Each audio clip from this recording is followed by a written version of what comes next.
Assalamualaikum warahmatullahi wabarakatuh. Senang dapat berjumpa lagi dengan Anda semua. Saya akan coba mengangkat tema kali ini dengan judul Ginseng Herbal Tonic untuk meningkatkan stamina.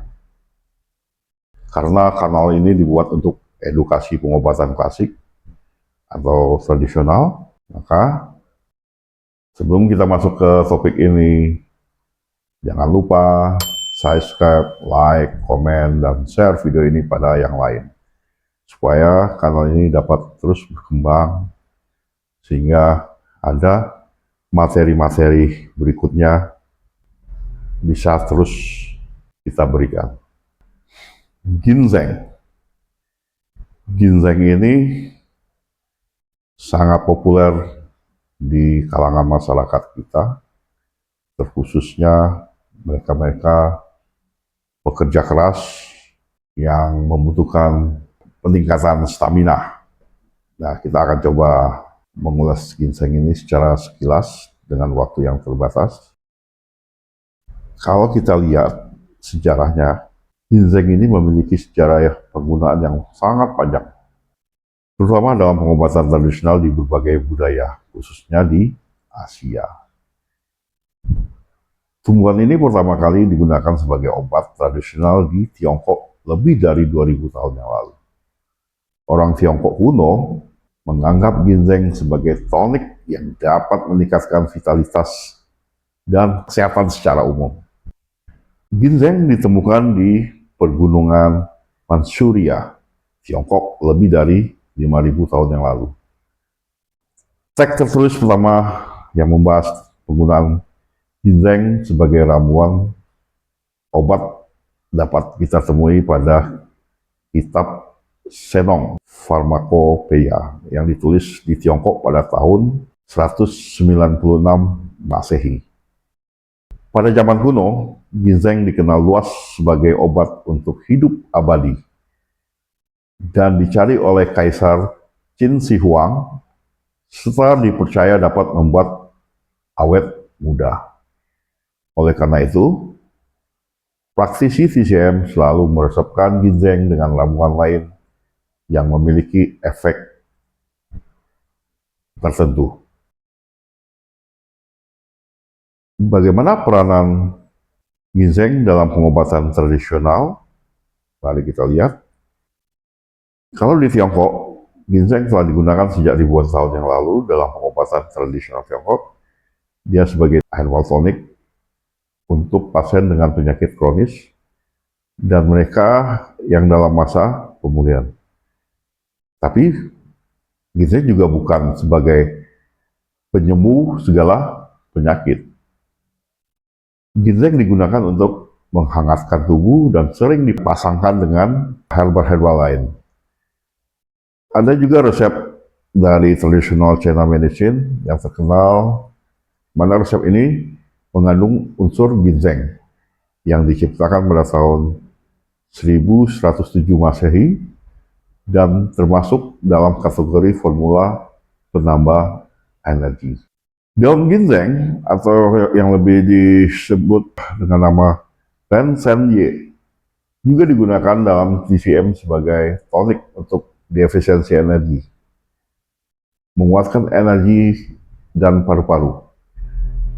Dia menghilangkan panas di musim panas dan digunakan untuk kondisi seperti batuk. Senong ini adalah seorang kaisar yang memperkenalkan sifat rasa tumbuh-tumbuhan atau yang memperkenalkan bagaimana cara bercocok tanam di masyarakat Tiongkok pada zaman ribuan tahun yang lalu.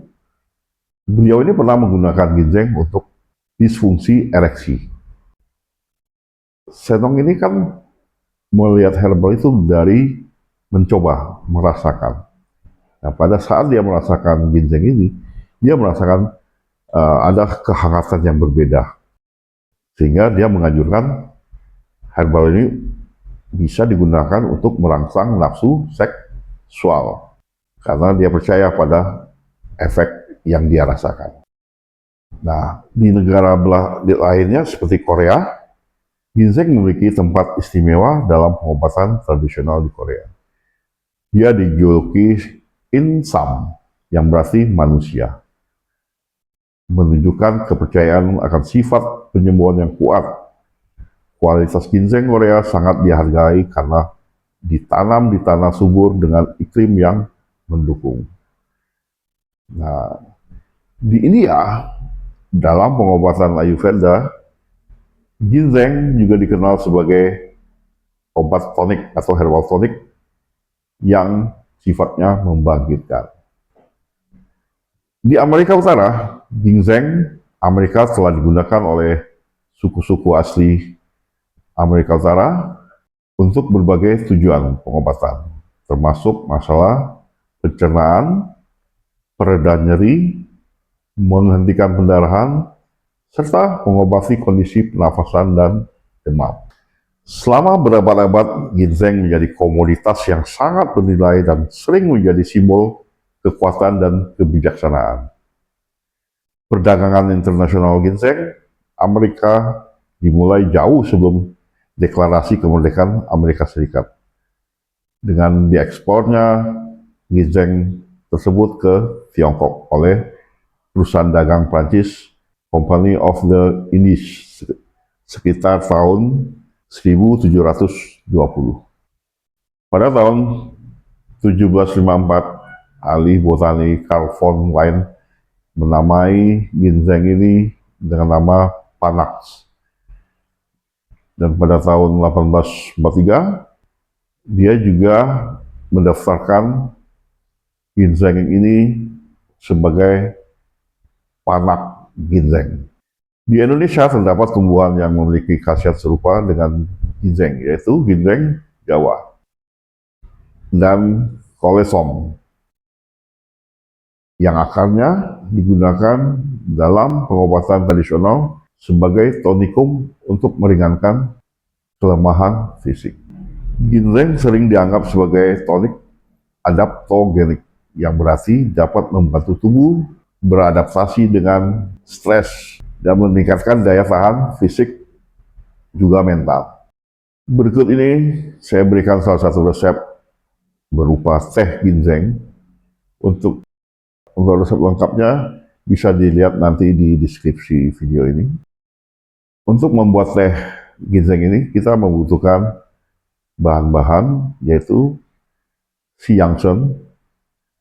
Siangsen ini atau yang lebih dikenal dengan ginseng Amerika sebanyak 15 gram, Hongchow atau lebih dikenal dengan kurma merah Cina 20 butir, kokice sebanyak 15 gram.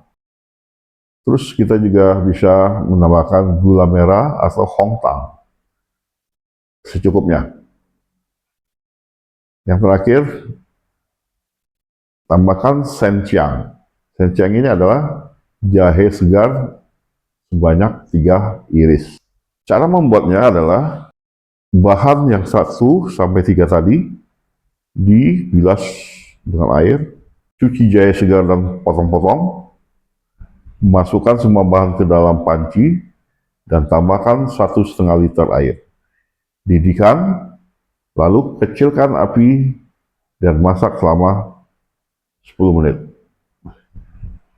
Tambahkan gula merah dan minum saat hangat atau pada suhu ruangan. Nah, khasiat dari teh ini adalah dia bisa memperkuat energi dan darah, mencegah dan mengobati anemia atau kekurangan darah. Teh ini juga bisa memelihara limpa lambung dan yin ginjal dan memelihara darah. Dia juga bisa digunakan untuk menenangkan jiwa atau menenangkan sen, digunakan untuk mengobati insomnia. Teh ini juga bisa membasahi yin paru-paru dan menghasilkan cairan tubuh. Dan dia juga dapat meningkatkan kekebalan tubuh, mencegah dan mengobati sindrom imunodefisiensi yang disebabkan oleh penyakit kronis seperti AIDS, kemoterapi, radioterapi, dan sebagainya. Demikianlah tema ini dapat kita bahas, semoga bermanfaat bagi kita semua. Tidak ada salahnya juga formula C ini kita buat sebagai suplemen kita sehari-hari untuk menjaga stamina. Khususnya mereka-mereka yang menderita anemia yang akut, atau mereka-mereka yang habis menjalankan kemoterapi dan segala macam. Terima kasih atas perhatiannya, semoga video ini bermanfaat bagi kita semua. Jika ada pertanyaan, silakan tanyakan di kolom komentar. Sehat selalu.